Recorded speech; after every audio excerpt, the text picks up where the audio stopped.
morning. Good morning, everyone, and welcome to the college's Veterans Day program. Will everyone please stand for the presentation of colors by Boy Scout Troop 166 from Hanover Township.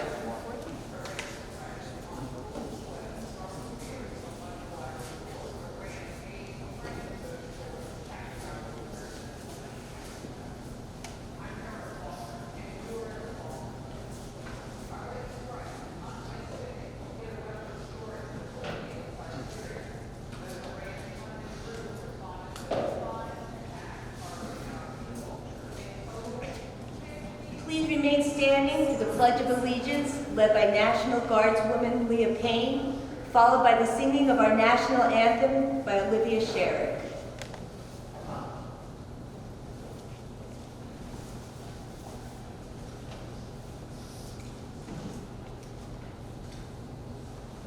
I pledge allegiance to the flag of the United States of America and to the republic for which it stands, one nation, under God, indivisible, with liberty and justice for all.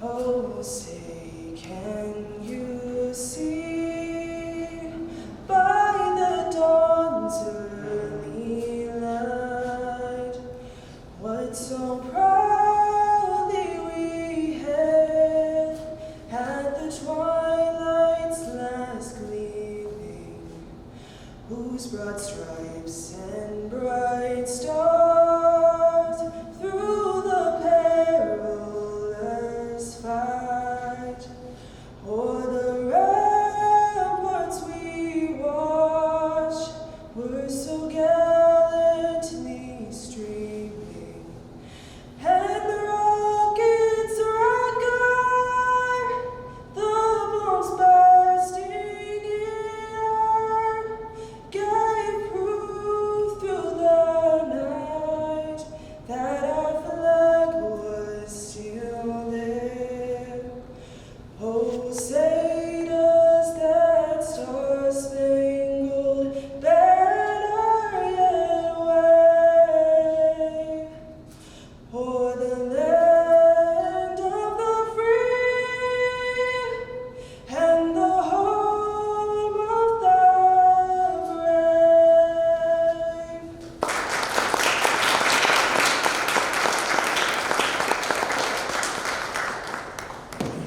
Please be seated. Again, I'd like to welcome everyone today and thank you, Olivia, for the beautiful rendition of our national anthem. And thank you all for joining us this morning to honor our country's men and women who have courageously and selflessly served our nation in the United States military, both at times of peace and at times of war. Men and women like Jerome Wilk, 15-year veteran of the United States Air Force. Jerry is both an alumni of the college and one of our colleagues serving today as director of the college's IT service desk.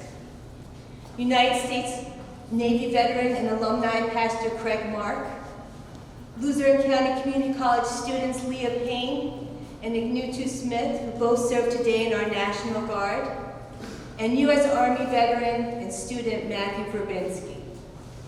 The goal and aspiration of these men and women led them down different paths in life, but their vision for a meaningful and bright future brought them through the years to the same place, here, to Luzerne County Community College, where they found a purpose and they found a home. We thank you, as well as the nearly 100 veterans at our college and those in our community and across the nation for your service to our country. Now, to offer his remarks, please help me welcome the president of Luzerne County Community College, Thomas Leary.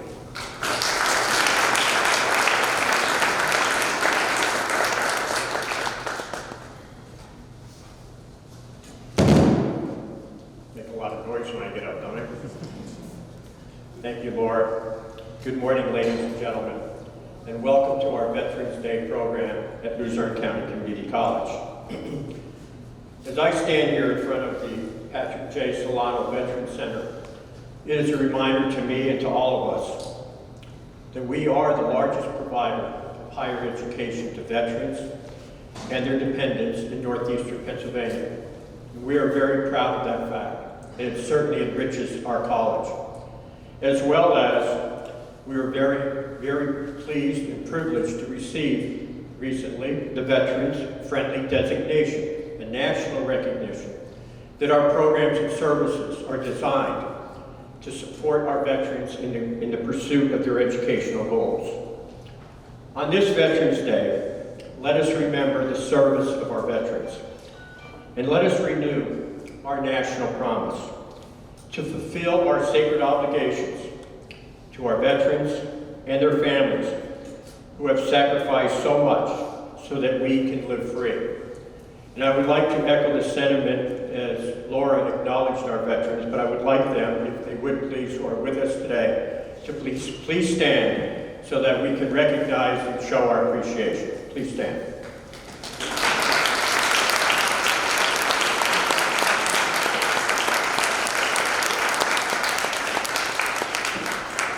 Thank you for your service. You may be seated.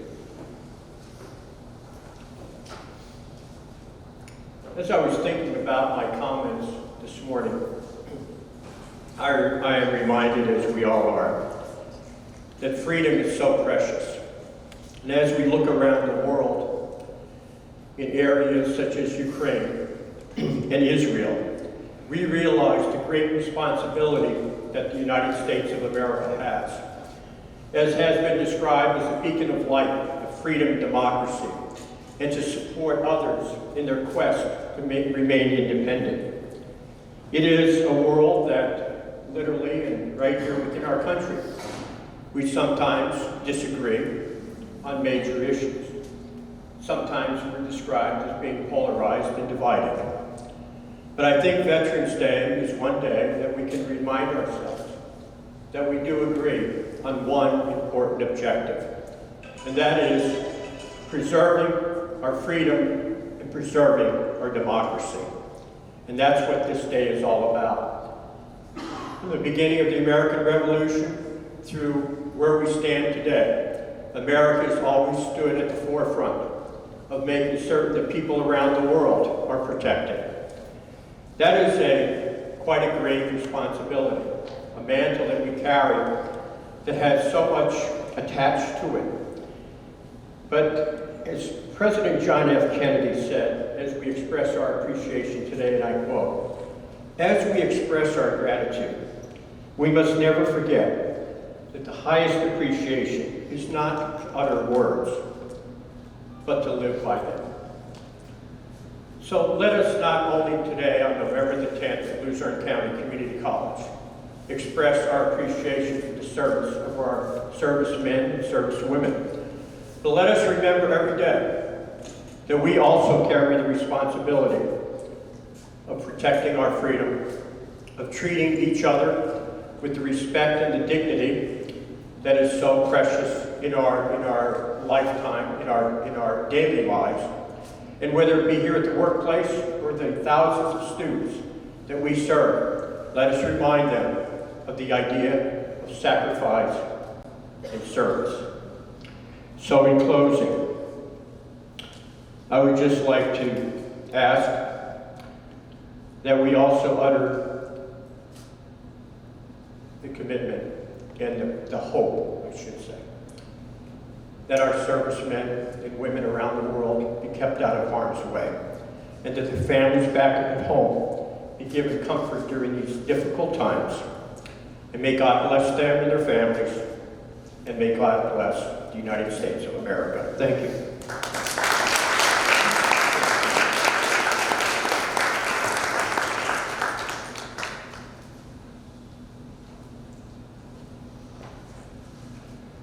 For people who know me well, I do forget at the end of sometimes when I just said something 2 minutes before the program started.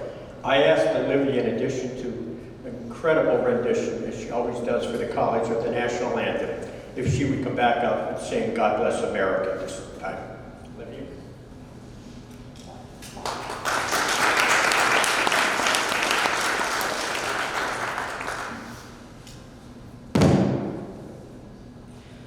God bless America, land that I love. Stand beside her and guide her through the night with light from above.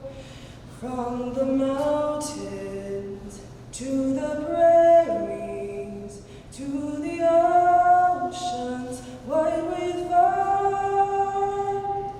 God bless America, my home, sweet home.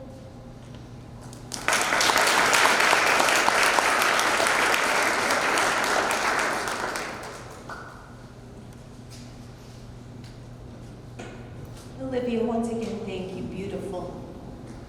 Our speaker today is a veteran of the United States Army, serving from 2014 to 2021, both stateside and overseas. During his military career, Matthew was stationed at both Fort Bliss in Texas and Fort Benning in Georgia. At the age of only 19, he was deployed to Iraq and then Kuwait for 11 months.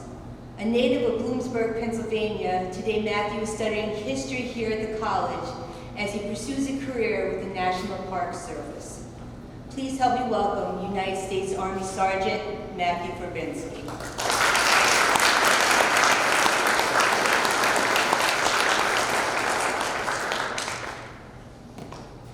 Forgive me while I get my space in here. How is everybody today? Good. That's good. I'm getting a lot of rattle yeses. That's excellent. So, first of all, I want to thank President Leary. I want to thank the Veterans Administration and the 109th Field Artillery for allowing me to speak today. Even though I'm sure there are people that are much more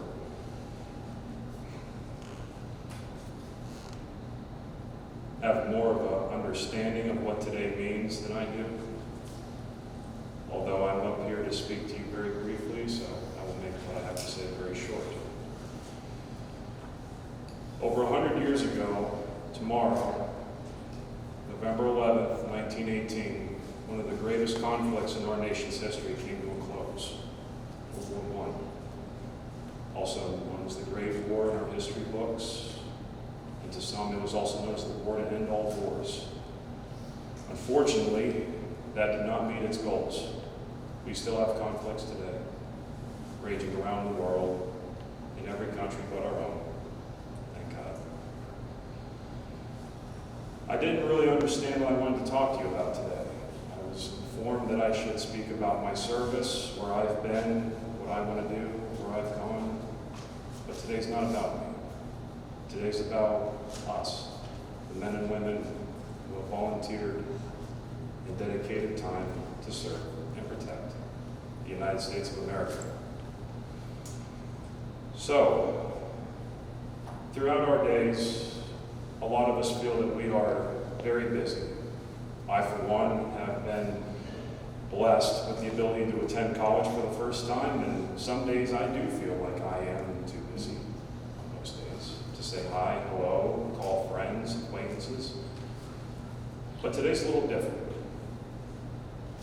I encourage everybody in this room, not just here, not now, but to stop and take a look around and thank a veteran. No matter what capacity they served, no matter where they went. Their sacrifice means the world to the people that stay here and remain safe. Veterans don't always like being put out on a pedestal. I, for one, do not. But we do appreciate it from the bottom of our hearts. And that's the one note that I wish to leave you all with today. Take a moment and thank the men and the women who fight overseas or serve in a foreign capacity to protect our nation for what we stand for and what we believe. On behalf of LCCC and the Veterans Association here at the college, I thank you very much for your time.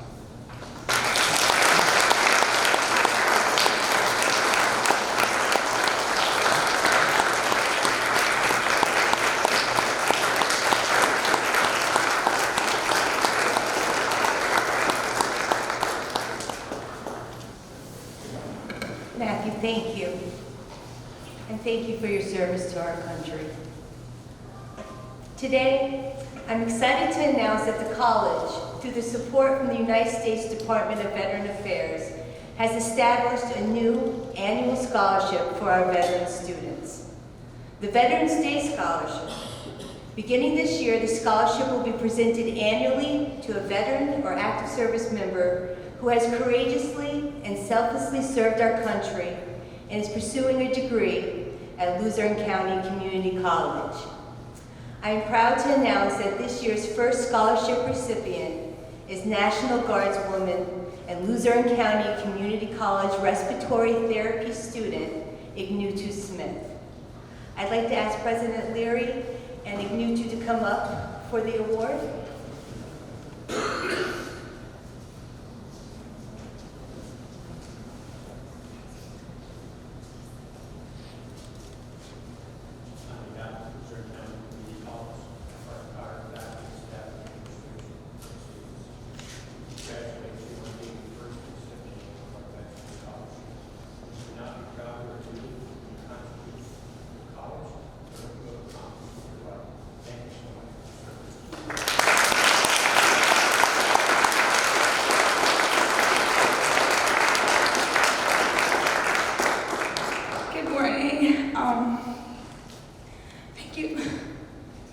Thank you so much for being here, and I just want to, I don't know, get emotional. I just want to thank the men and women who serve our country and who leave their families home to take care of us here at home and just be able to sleep at night. I'm sorry, I'm just gonna go rumbling all over the place, but I just want to say thank you for this. It's gonna help my family and me a lot. And I just want to thank the president of the school for always just picking up the phone every time we call for help, Miss Laura. Thank you so much. I really appreciate it. Thank you.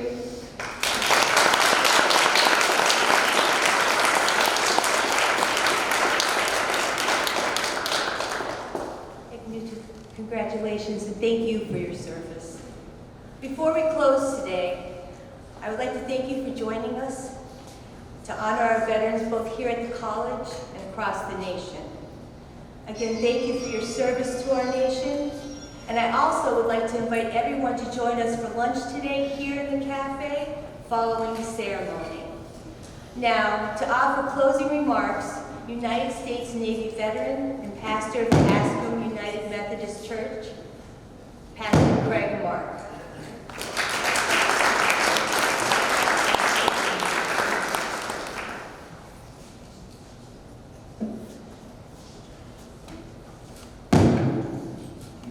It wasn't so bad. It was June 6th of 1969. I had finished boot camp and tech school, and I was waiting for my orders. Friends around me were getting orders to Vietnam, and I just knew that I would as well. But my orders were for Rota, Spain. I arrived in Rota with a duffel bag, and 4 years later, I flew home with a wife, a daughter, a house full of new furniture, a 2-year-old car, and $5,000 in the bank. It wasn't so bad. Of course, the public outcry against the war and veterans wasn't pleasant. But I buried myself in schoolwork at LCCC and my new family and work helping to convert Carol's Restaurant into Burger King. It wasn't so bad. I continued my life, seldom giving my service much thought. About 45 years later, when visiting my son at Fort Rucker Army Base, I picked up a hat with the words "Navy veteran" on it. I began having folks thank me for my service. The first time caught me off guard, and I said, "No big deal." I've said those words more than once, but not with the sincerity with which they deserved. I knew that my son had done as a Ranger in the Army. He was awarded the Silver Star from his actions in Iraq. And if you look over here, this flag flew over the last Ranger base in Iraq, and he carried that flag in his backpack through Afghanistan. I was part of that military, just as he was, and that made me proud. I felt a little guilty, though, because I had not had the same level of danger he had experienced. But I responded with a little more sincerity to the thank yous that I received. September, my wife and I went to Vietnam. I'm not sure why I chose that destination, but we were able to meet up with our son and his families who were stationed now in South Korea. They spent most of the 2 weeks with us, and Barb and I were on our own in Ho Chi Minh City for the last week. We had some empty slots on our itinerary, so we headed over to the War Remnants Museum. Maybe not life-changing, but certainly changed my perspective on military service. Military service is nasty. It's dirty. It's scary. It was everything difficult and bad that you can imagine. War is hell. Yes, I did not experience much of that in my military service, but I could have. When I signed those papers, I would have been there. I could have been there. Someone once wrote these words: a veteran is someone who, at one point in his or her life, wrote a blank check made payable to the United States of America for amount up to, including his or her life.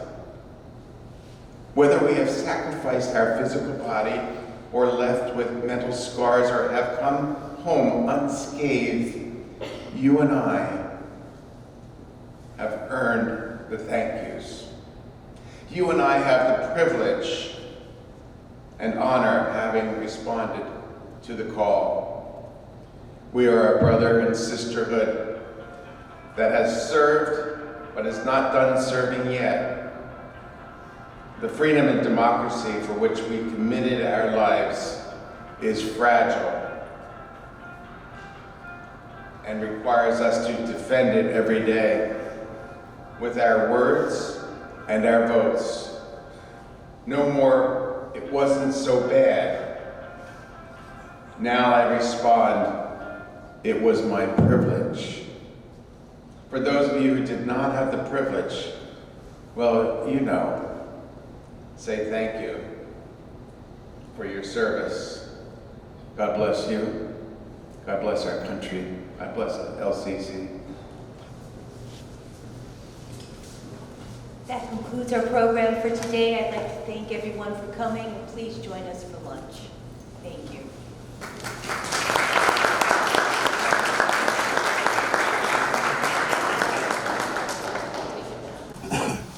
Good afternoon, and thank you for attending the first annual Berwick-Luzerne County Community College Salute to Veterans.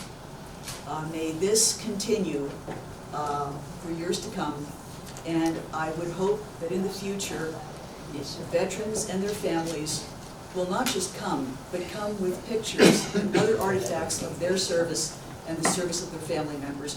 As we learned over the course of the last 2 days, there are artifacts out there that people would like to share, and stories that people would like to share. And you're going to hear some of that today. But before anything else, I would like to welcome the president of Luzerne County Community College. Without him, this would not be happening today. President Leary has been a great advocate of the Berwick Center for many years. Whenever I come to him and say there is a need in Berwick, whether it's for the community, whether it's for the center of LCC, the automatic response is, how can I help? So if ever there was a president who has a servant's heart, it's President Leary. And I think the entire Berwick community would like to say thank you. So thank you, Mr. President. So at this time, I would like to introduce President Leary, and then he will introduce our dignitaries.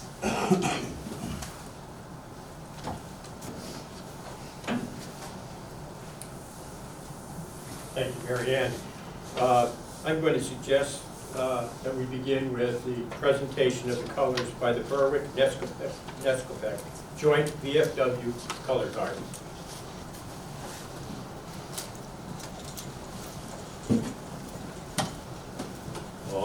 Oh, right, face. Close colors.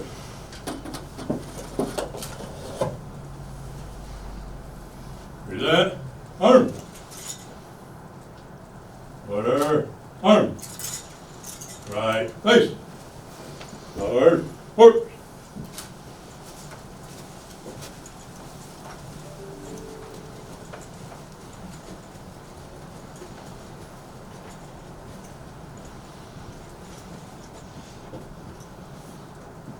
Thank you. Please be seated.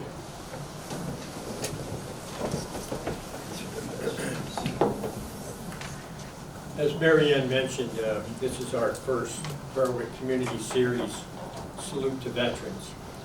And I echo her sentiments. It won't be the last. This is a series that needs to continue on this Veterans Day weekend to salute those individuals who pay such a big price to protect us and keep all of us free. And I have to say that for myself personally, it's always great to come back to the community of Berwick.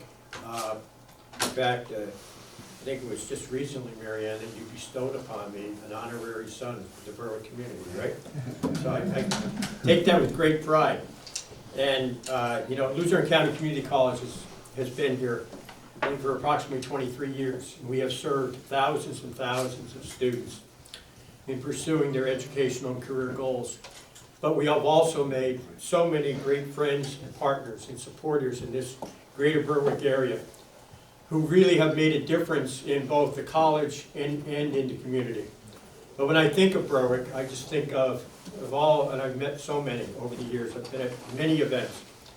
I think always about the warmth of the people, and the people who really stand up and help each other out.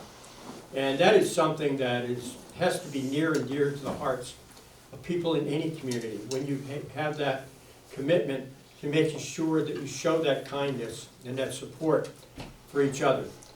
Because those are the communities, communities that make a difference. Those are the ones where people know that they always can lean on the person next door, their neighbors, to help them in times of need.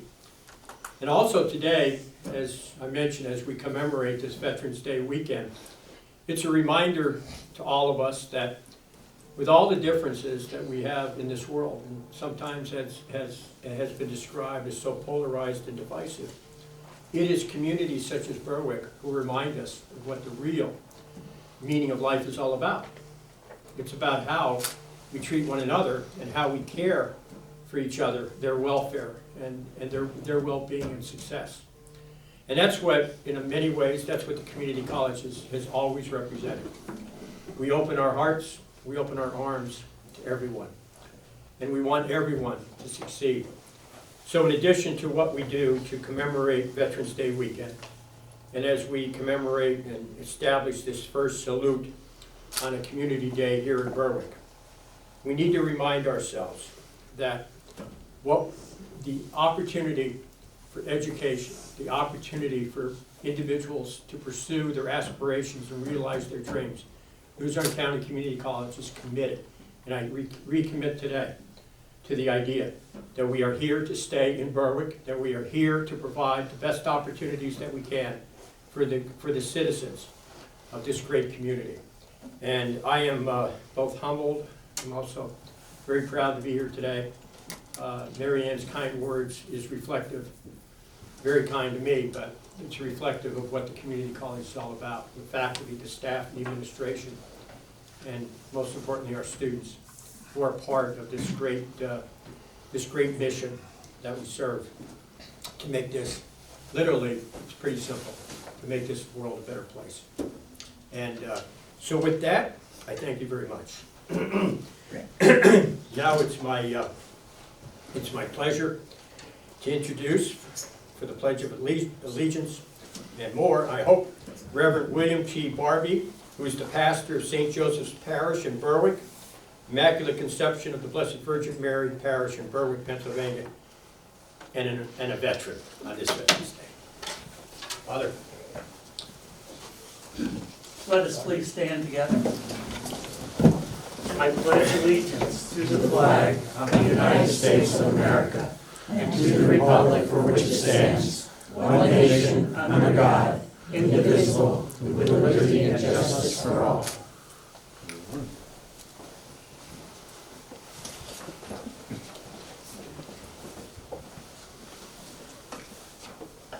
Please be seated. Thank you, Father Barbie, and thank you for your service. And to all veterans, thank you for your service. It is now a great pleasure to introduce someone that I've known for a very long time. I'm proud of those years of friendship. Judge Richard Connect graduated from Berwick High School in 1974. He served in the U.S. Army from 1974 to 77 as a military police officer in California. He graduated from Bloomsburg, back then Bloomsburg State College, in 1981 with a B.S. in secondary education in history and government.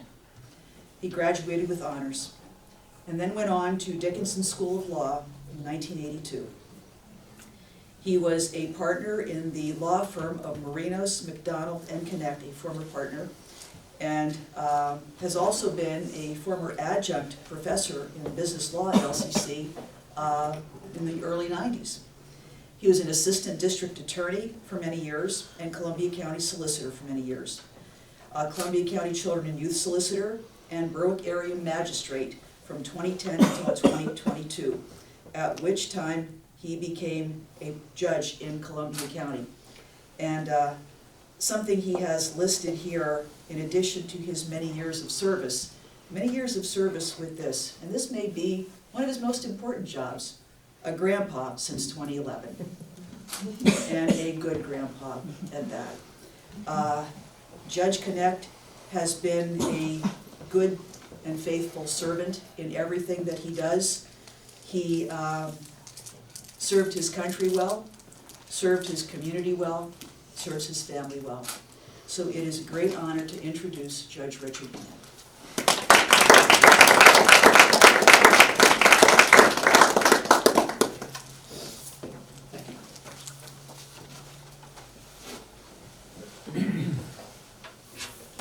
So good afternoon. I want to thank Mary Ann. Our friendship does go back a long way. Back far enough that I have stories she does not allow me to tell. Father, well? You said something about confession next month, so maybe it's time. I had a couple of people ask me if I was going to wear my Army uniform. Yes. Well, the thing is, I went in the Army at 147 pounds, came out at 150, and yeah, I still have my khakis, my fatigues, and my dress uniform. If I sewed them all together, maybe. If anybody remembers Ed Livesey, who was very active in the Methodist Church and also with the Diamonds Run, every Veterans Day he would wear his Air Force uniform, and God bless him, it still fit. And he would say to me, "Why aren't you wearing your uniform?" I'm pretty sure when I told him the first time, he remembered, but he got that little shot in. So this is the hat, and let's see. Probably about 2 years ago, George Gabsowitz gave this to me, and I don't know if anybody else, George, he worked for the water company for 100 years, I think. One day I left my office, he flagged me down, he came over, he goes, hey, I got something for you. And he went to his truck and he came back, he goes, I have this hat I want to give you. Now George and I were, George is my first childhood friend.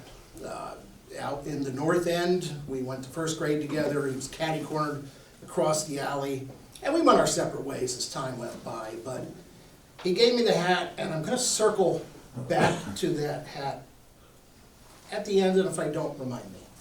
So, and some of this stuff is hard for me to get through. You know, Marianne's guidance was, talk about what it means to be a veteran. And veterans here will understand, whether you were in combat or not, it's a commitment you make that you know every day things could change and you may be in the middle of something. So, my father was in World War II. You know, they call that the greatest generation. I kind of call it the silent generation, because when my dad came home, he did not talk about World War II. I wanted to know that he was there on D-Day. Well, he was there on D-Day +6. So I thought, oh, that's not that interesting. But I wish that I would have asked him more, because the whole experience of World War II was so different for so many people. You had the European theater, the Asian theater, the Pacific theater, but they didn't talk about it. You know, to me, they were the silent generation because they came home and they did not complain. They went to work, they raised their families, they did not complain about what they went through. I didn't ask him much, and to this day, my kids are on me because I did not ask my father more. And he's not around, we can't ask him. I got some things out of him. It was the D-Day +6, he was on an anti-aircraft gun. Of course, I wanted to know, did you shoot anything down? That's all I cared about as a young kid. And the answer was, they didn't know, they just fired in the sky at German planes. They were a family of 8 in Nescopec during the Depression. And my grandfather was a janitor at the ACNF. So, you know, it dawned on me at some point when my dad said to me, we ate a lot of potatoes. I realized that they didn't have the food. And you piece things together years later. I looked at his yearbook, and I know he loved basketball. And I've had people from Nescopec say, your dad was so good at basketball. And I thought in his senior year he didn't play. Why not? Well, then I realized he got a job because he had to help his family. What's the reward in 1943 when he graduates? He's off to the war. He was in the war. Of the 4 boys in the family, only 2 went to war. Uncle Harry, who was the oldest, went to war, and I don't want to step on the toes of what you're going to hear about later with the DNA testing, but one of my dad's biggest regrets was he was somewhere in 44, he was supposed to have a 3-day pass to go see his brother. It was canceled. His brother, well, as far as we know, he died in the Battle of Hurtgen Forest. If you ever look that up, and I will tell you, wasn't taught in the history books. It was a battle right before Battle of the Bulge. We threw a lot at the German army. There was a forest, and it was the largest army land battle ever to this date. Our losses were horrendous. Again, nobody covered that when I was in school, the history part. I mean, I would think, hey, we just rolled through Europe and we won every battle. Go General Patton.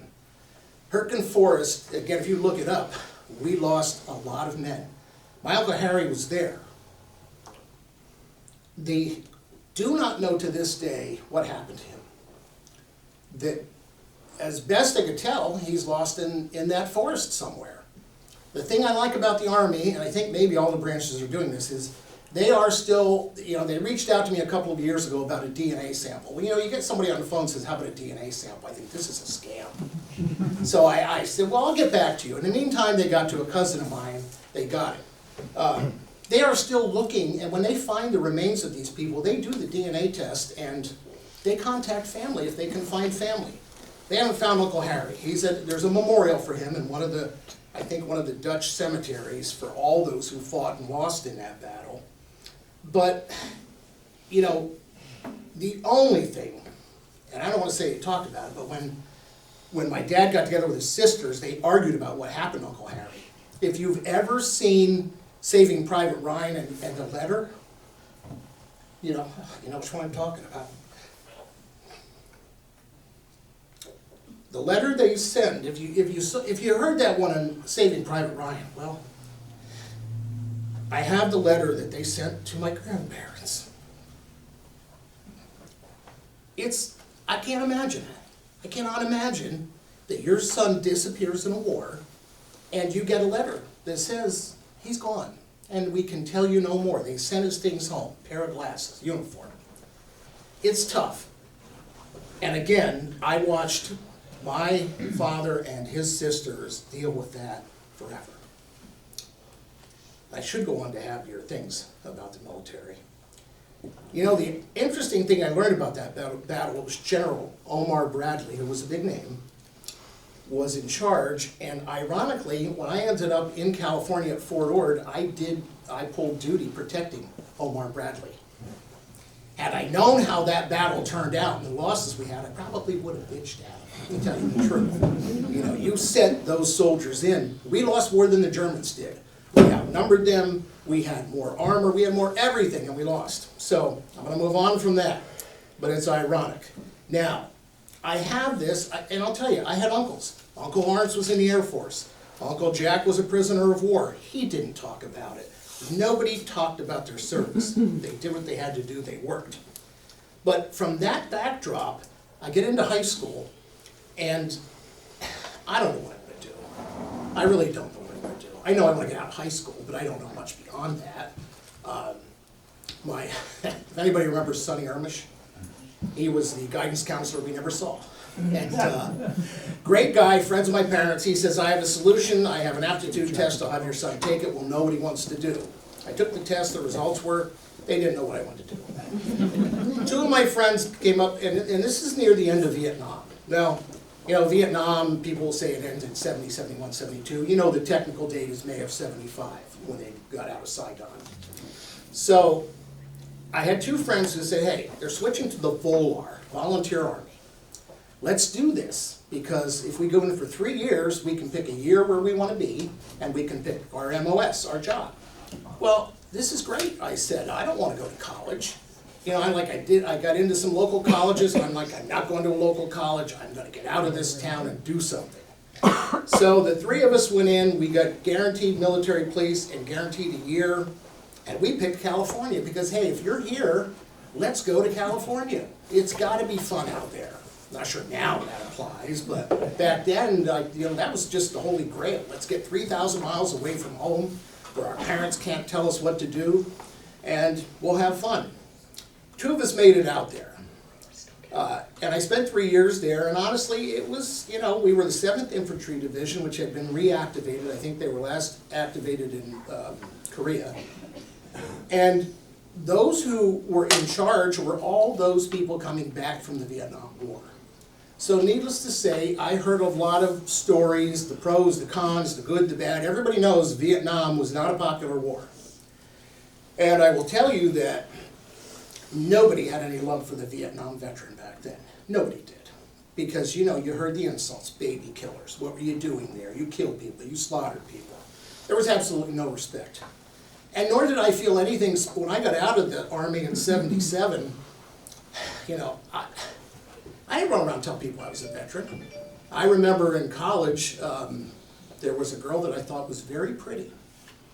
And I struck up a conversation in a couple of classes, and at some point she mentioned about somebody being in the military, and I said, well, I'm a veteran, and guess what? That's the last conversation we ever had. And I'm thinking, why is this label attached to us? And, the short hair thing, I want to tell you what, when you have short hair in the mid-70s and you're in the Army and you're out off post, nobody likes you because they know you're in the military. They live off of you, but they don't like you. Honestly, when I came back to Bloomsburg, there was, you're right past all of the demonstrations, all the anti-Vietnam demonstrations, and, nobody wanted to talk about you being in the Army or any branch. It just wasn't something you told people because no one had any respect for it at that point. It was disappointing. I got out of the Army and I said to myself, I am never cutting my hair again. Never.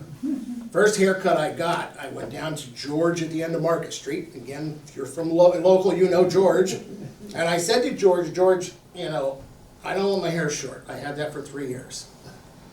Damned if George didn't cut my hair short.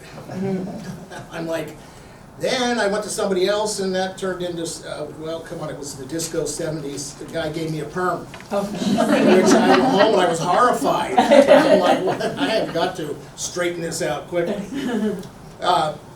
You know, it all seemed to change with 9/11.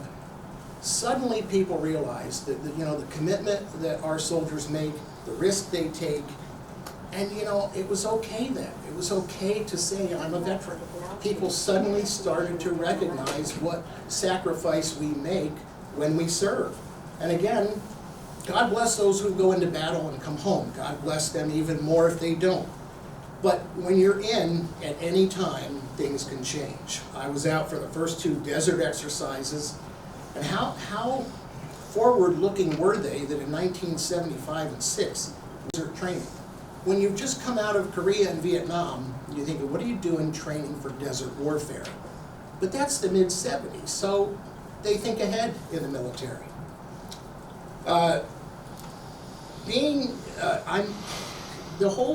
One of the reasons I would not wear a hat was because people would say, oh, are you a Vietnam veteran? And that is a loaded question. I have always told people that I was in during the Vietnam era. I was not in Vietnam. In fact, at one point, there was something in the paper that I thought misrepresented me as just confusion. I'll say that as Susan's here, but I thought it misrepresented me as a Vietnam veteran. I'm not. Could I have ended up there if things went sour? Of course, but they cut it off in May of '75. I was in November of '74, so technically, Vietnam era. So I looked that up recently to make sure that if that issue comes up, I can explain it. Well, then I look and I see that the actual U.S. Code says if you were in any time prior to May of '75, you are a Vietnam veteran. So I thought, fine, I'm a Vietnam veteran, but I will continue to tell people there is a big distinction between those of us who were not in Vietnam and those of us who were. And you think about World War II, nobody made that distinction. Nobody said, well, were you actually in combat or were you somewhere stateside teaching, training? The bottom line is, I have a tremendous amount of respect for the Vietnam veterans. I don't really know the Korean veterans, and honestly, the World War II veterans that I knew, they're gone. And there are not that many left. So, you take that as it is. If I could sum it up in any way, what does it mean to be a veteran? It means you put your time in and you knew that any minute you could be sent somewhere where your life would be threatened. If you weren't, you were lucky. I was lucky. Did I learn from those who were there? Absolutely. Not from the World War II vets, they wouldn't talk about it.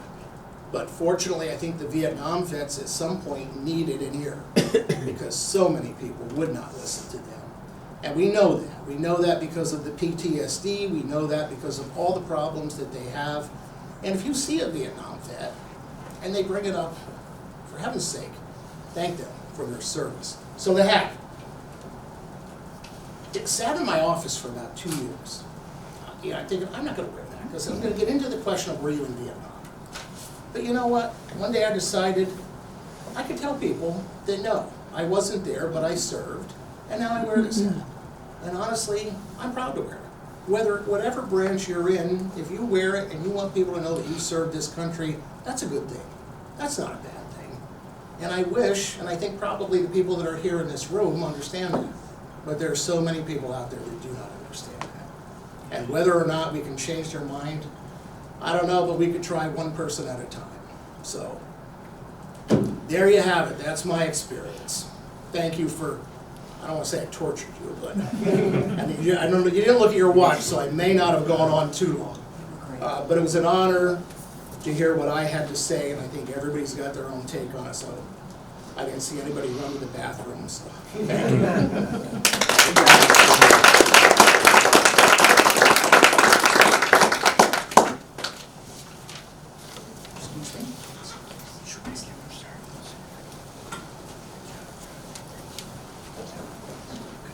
Great, great Senator Judge Connect. And I'm proud of our friendship that has gone down many decades and the friendship of our children. So thank you for that too, Your Honor. Next, another friend of Luzerne County Community College and our students and our veterans and anyone in Berwick who is ever in need.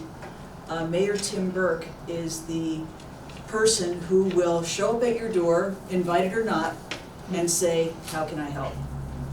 So he too has a few words he'd like to say about veterans and the service of his family. Mayor Burke?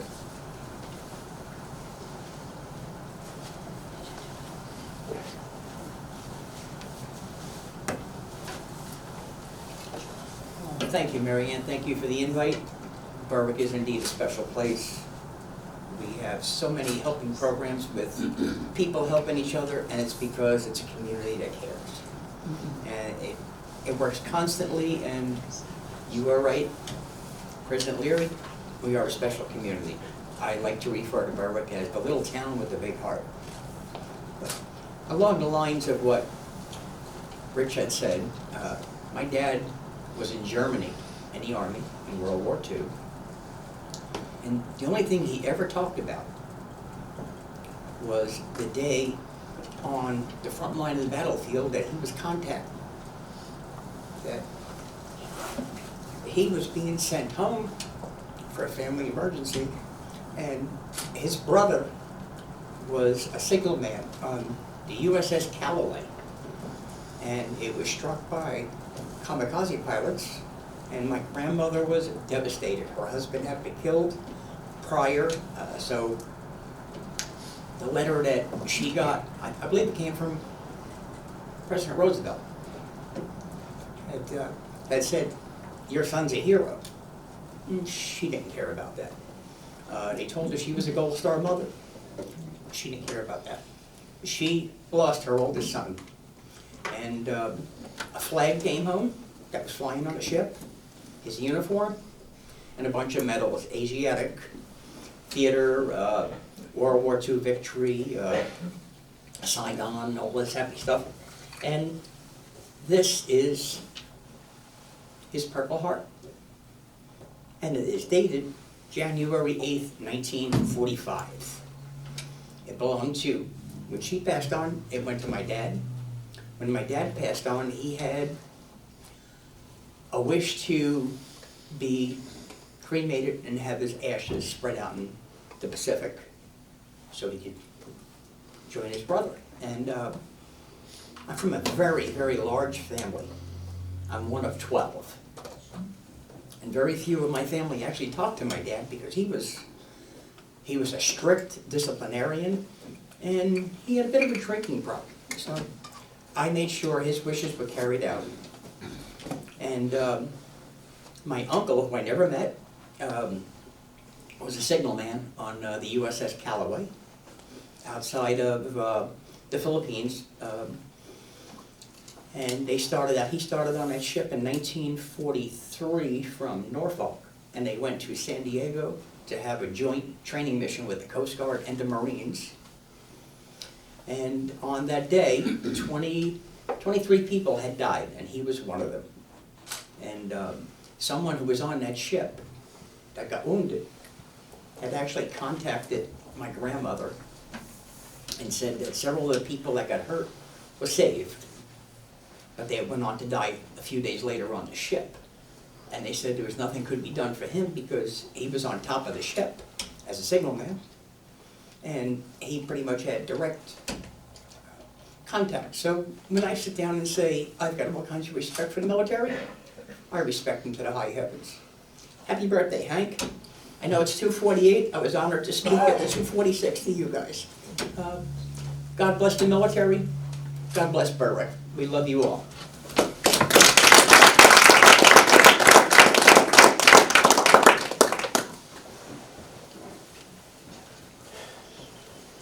Thank you, Mr. Mayor. And, you know, you hear me say it time and time again, everybody has a story. Everybody comes from someplace. Tell your story. And that's why this needs to continue. Tell your story so that future generations will know. our next speaker is somebody that came on the program, Bonnie, what was it, yesterday? Noon. At noon yesterday. My office is in downtown Nanticoke at the Carosa Health Science Building. And if you've ever been in that building, you know it's a busy place. And so Bonnie's office is in one end of the hall, mine is the other. We see each other running up and down the hall, and we get to like maybe shout a few words to each other. How's the golf game? How's the golf game? Yeah, how's your student? And we're complaining about our golf game. But she came into my office the other day, and she had a real serious look on her face, and she said, "I have to talk to you." And first thing, what's wrong?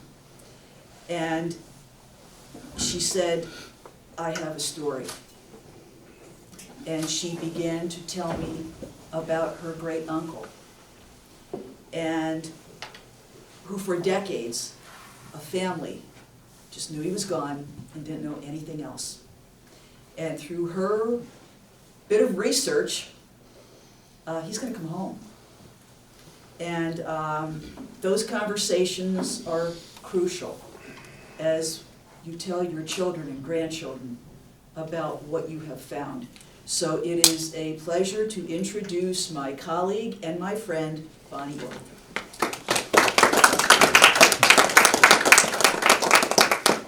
Thank you, Mary Ann.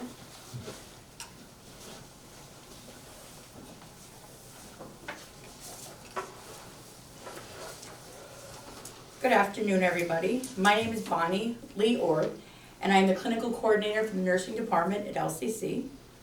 I am truly honored to say that I am the great niece of Private First Class Gordon L. Lee Jr., who went missing in action in the Philippines in 1942.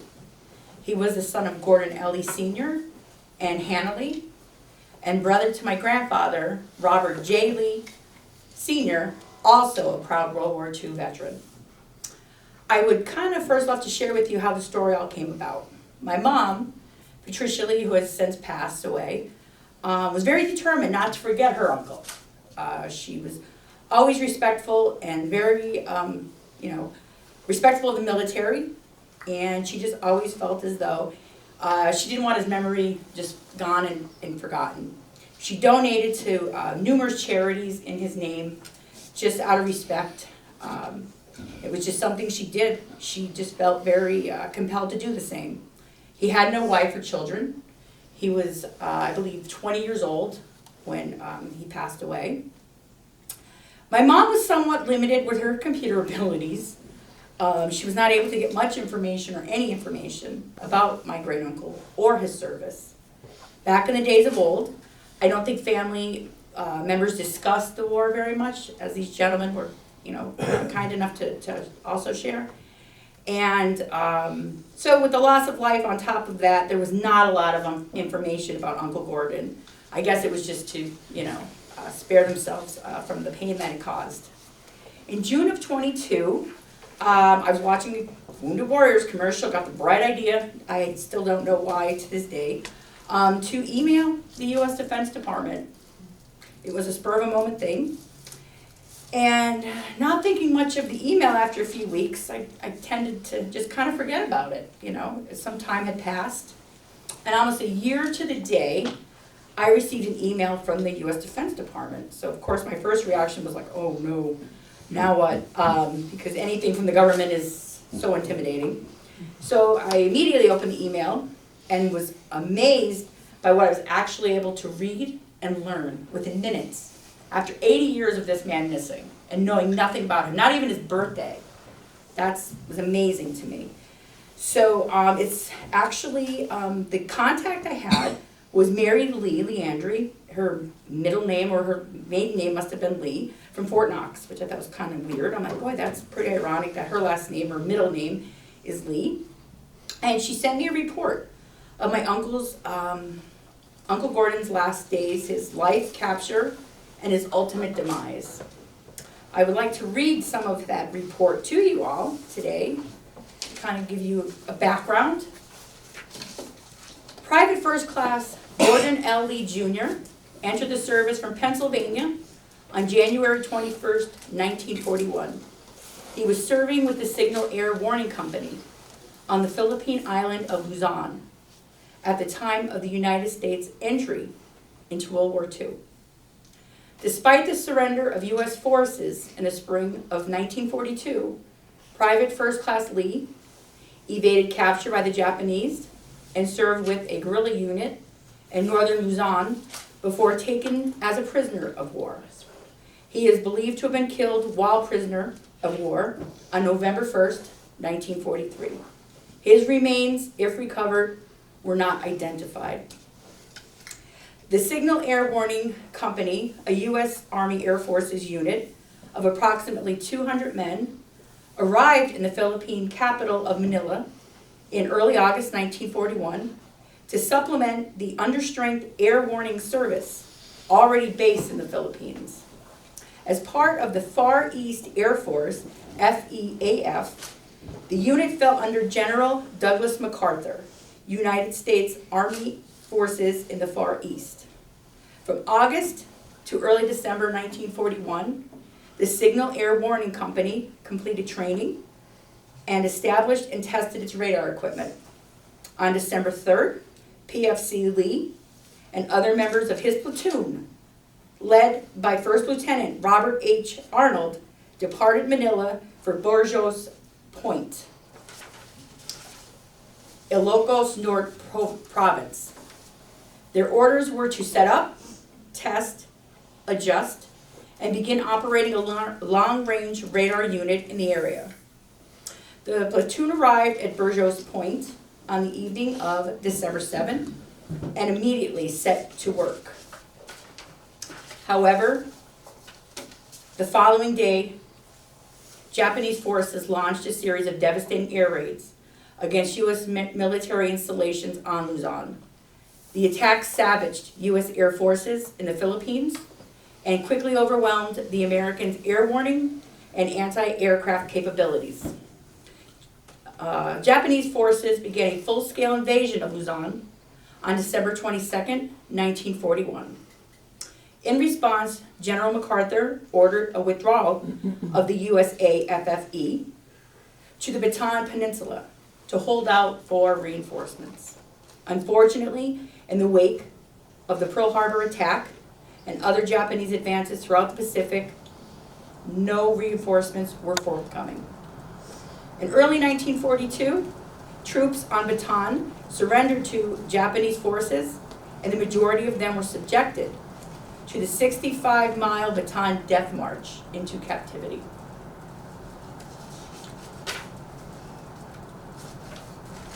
When Japanese forces overran northern Luzon in late December of 1941, the members of the Signal Air War Company at Burgos Point found themselves cut off and unable to comply with the order to withdraw to Bataan.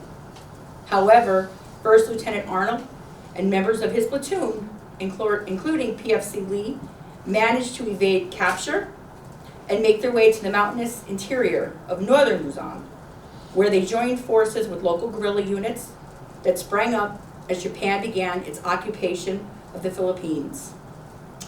First Lieutenant Arnold eventually assumed command of a guerrilla unit that incorporated surviving members of his platoon.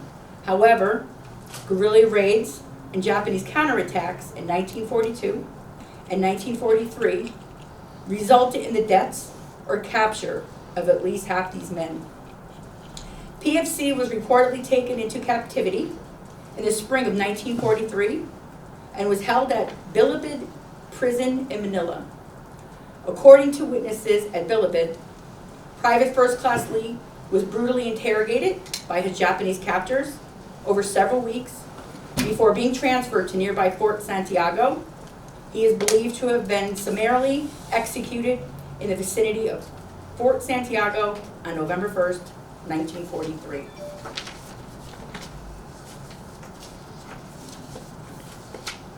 Since learning of the whereabouts of my great uncle Gordon, I was given the option of submitting a DNA test, as someone had talked about earlier, I think Judge Connect. And once that is confirmed, the U.S. government will provide accommodations to have him finally laid to rest at the cemetery of our family's choice, which I think Arlington would be a proper place for his final remains to be. And I cannot think of a better way to honor him, his service, and his courage. And in light of the foregoing events, I have since been able to secure 11 of Great Uncle Gordon's war medals. I would like to share some with you now. The Purple Heart, the Bronze Star, Asian Pacific Service Medal, Prisoner of War, World War II Victory Medal, Good Conduct Medal, and American Defense Service Medal. To close, I would like to thank all our veterans, both past and present. And I also encourage people to, if you do have service members that are missing in action or, prisoners of war at one time, just from talking to people at the U.S. Department of Defense, there are a lot of unclaimed souls waiting to come home. And they do continuously make efforts to try to locate family members. It's been quite a ride. I thank each of you for coming out today and listening to Great Uncle Private First Class Gordon L. Lee Jr.'s story, and for honoring all of our well-deserved veterans.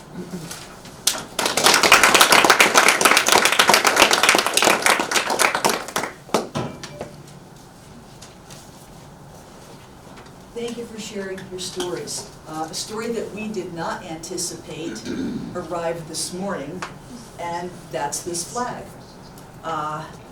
Yesterday, I realized that we needed a flag for this classroom.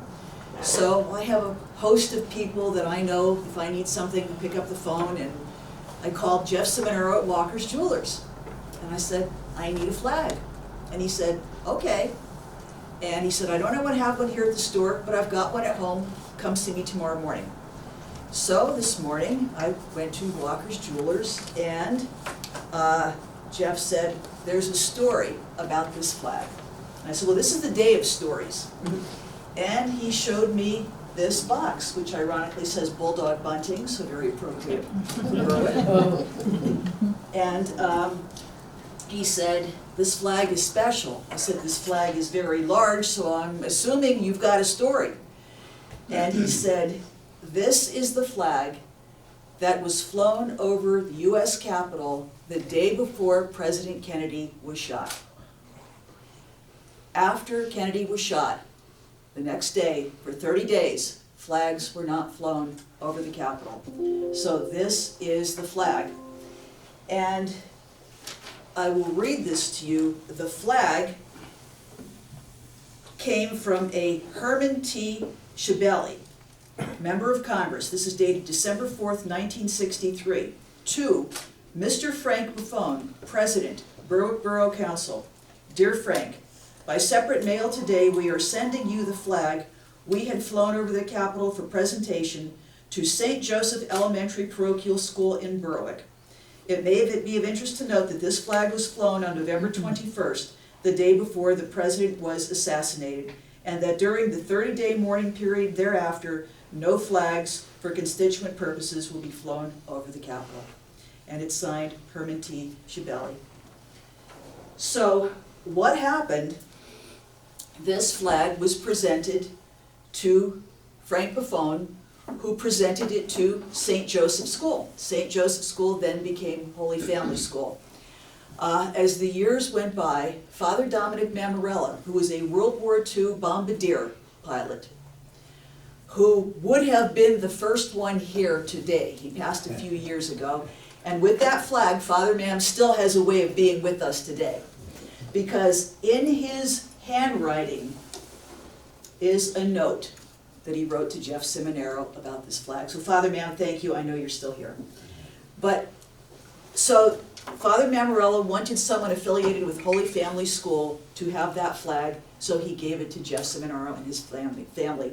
And they have kept it all these years, and I said, you are going to get it back tonight. So the stories that continue and the artifacts, this is what I'm saying. Next year when you do this, bring in your pictures, bring in your artifacts, tell your stories. And there's a story that I brought that I was not going to share, but I will just show you quickly. because this is his way of being here too. Uncle Sam, Rudy, served in the Pacific. And Bonnie, he and your uncle probably would have been friends. And he always brought something for his sisters, and this is what he brought for my mom. And then, of course, there's a picture of my dad in his service. So this is their way of kind of being here with us today. But these stories are so important. They are so important. And this, I will call Joe Buffone tonight and tell him that we honored his father and his generosity to Holy Family School. I'm going to, at the end of this, we're going to have certificates of appreciation for every veteran. And we do have some staff members here from LCC. Again, I want to thank President Leary for allowing us to do this. And Dr. Grace Ann Platukas for, as my secretary said, she sprung you one day a week to come to Berwick, so you could put this together. So Dr. Platukas, thank you very much.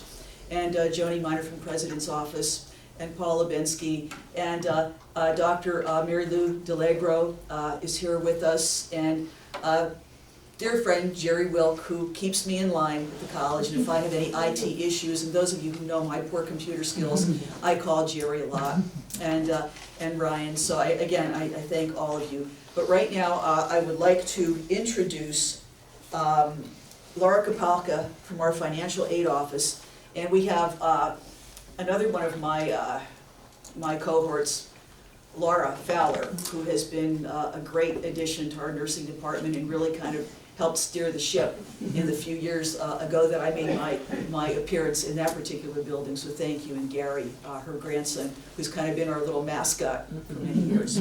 But anyway, and some other people that I want to acknowledge before we take over. Former Columbia County Commissioner William Soberic, and I don't like to use the word former because you'll always be my commissioner, so Mr. Soberic, thank you. And Dr. John DeFinis, a great friend to, Bill and John helped LCC come to Berwick. There's no other ways to describe it. They were very, very instrumental. And Hank Henriksen, who is a longtime friend, he has a calming effect on me, if you can imagine that. And also with us is newly elected District Attorney Dan Lynn and Mrs. Lynn, so thank you very much. Sorry about that. Can you say that again while I record that? I'm sorry, Steph. That's okay. So Steph is with Attorney Lynn. So I'm allowed one faux pas. So that did it. And Rich, don't hold that one against me. So again, I thank you very much. And Captain Kip McCabe and the Veterans Foreign Wars Joint Color Guard that have presented arms and will conclude our program. Kip wrote a book. It's called "They Cried When We Left," about his tour of duty. And I can understand. I cried when I read the book. So if you ever get a chance, read the book. So now we're going to have Laura Kapalka, and I just want people to know that come home to LCC Berwick. This is a homecoming in many ways. Come home to us. We're here for you. We're here for veterans and their families. If you need to talk to someone, call. I can get sprung again to come down, can't I? Absolutely. I can get sprung to come down again, but we will talk. We will listen. Kelly and Gina, the staff here, they are outstanding. They made this come together, and they will listen and they will help. Laura's going to talk to you about for a few minutes about what financial services we have for veterans. And I can also tell you, if it were not for my father's GI Bill, I would not have gotten to college. So I have the greatest respect, and I will move heaven and earth to help any veteran that wants to go to school. So Laura, where are you? There you are. I'm sorry. Good afternoon, everyone. And it's really an honor to be here this afternoon, so thank you for letting me be a part of the program. I truly have to say that the veterans at Luzerne County Community College, our students, hold such a special place in my heart. As the Director of Financial Aid, the Veteran Affairs Office runs through my office. And one of the highlights of my almost 9 years at LCC has been having the opportunity to sit with so many of these veteran students and listen to their stories, hear them talk about their deployments, their struggles, their times overseas, the sacrifices that they made. Their courage and their sacrifice is humbling, and it's an honor, it truly is an honor to know that when they decided, when they were done with the service and they became back to civilian life, that they chose Luzerne County Community College to call home. And we work with so many of these students. We have nearly 100 veteran students at Luzerne County Community College. Veteran students, active military, and descendants of our veterans. And we have so many opportunities for them as far as funding to help them with their educational pursuits. Obviously the GI Bill, but there's also so many federal funding sources, state funding sources, and scholarship opportunities at our college. And I'd just like to echo Mary Ann's sentiment when she says call.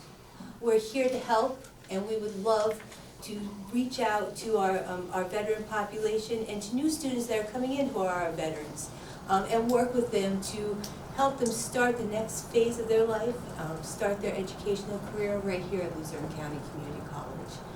So I'd like to thank you for letting me just speak for a moment today, and thank all of our veterans here today for your service. I appreciate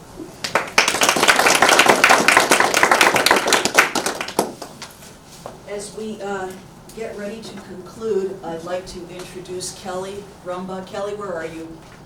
I'm here. She's put up with me for the last couple of weeks. I'm here. As I've been here. Come on in, Kelly.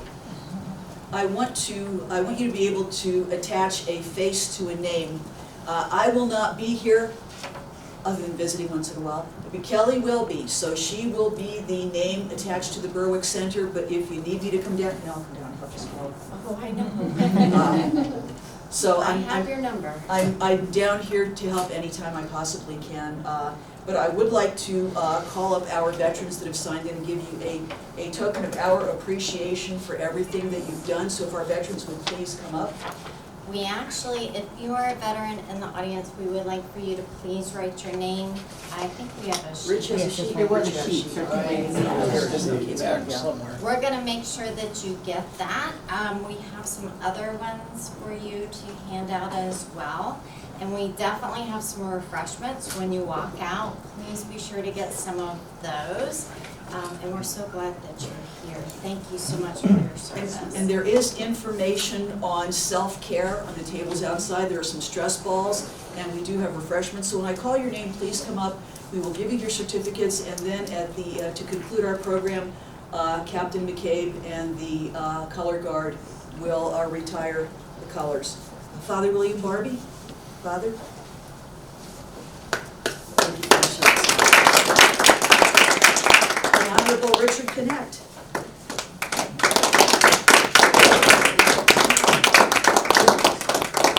Mayor Timber.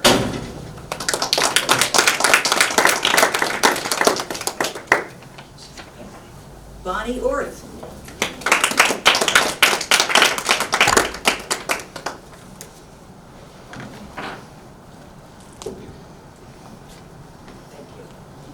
Laura Kapalka.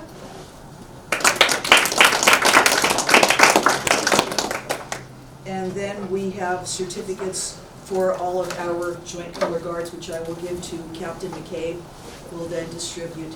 So again, I thank you very much for your service. I thank you for spending part of your Friday afternoon with us. President Larry? 1 second. Well, Mary Ann is standing here. Mary Ann is great at introducing everyone and paying accolades for all that they do.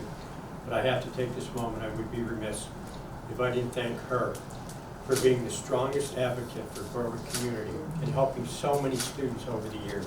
And when she says she's going to be here, she means she's going to be here. I thank you for all you have done.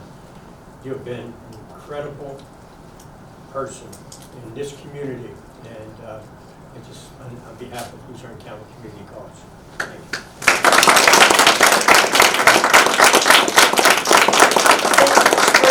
These 2 days that I've been down here. My secretary will forgive us all sooner or later. But it's a pleasure. I've enjoyed every one of my 31 years at LCC, and it's been a joy. And thank you all for the climate that you create and the working relationship. You're not just colleagues, you're family, and I thank you for that. So now, Captain McCabe, and the color guard, would you please approach and retire the colors? Please rise, please.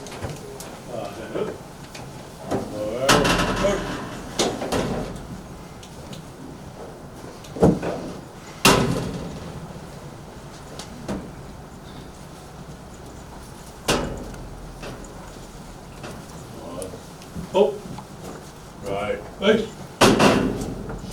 Present, arm. Forward, arm. Three, flag. Right, face. Forward, march.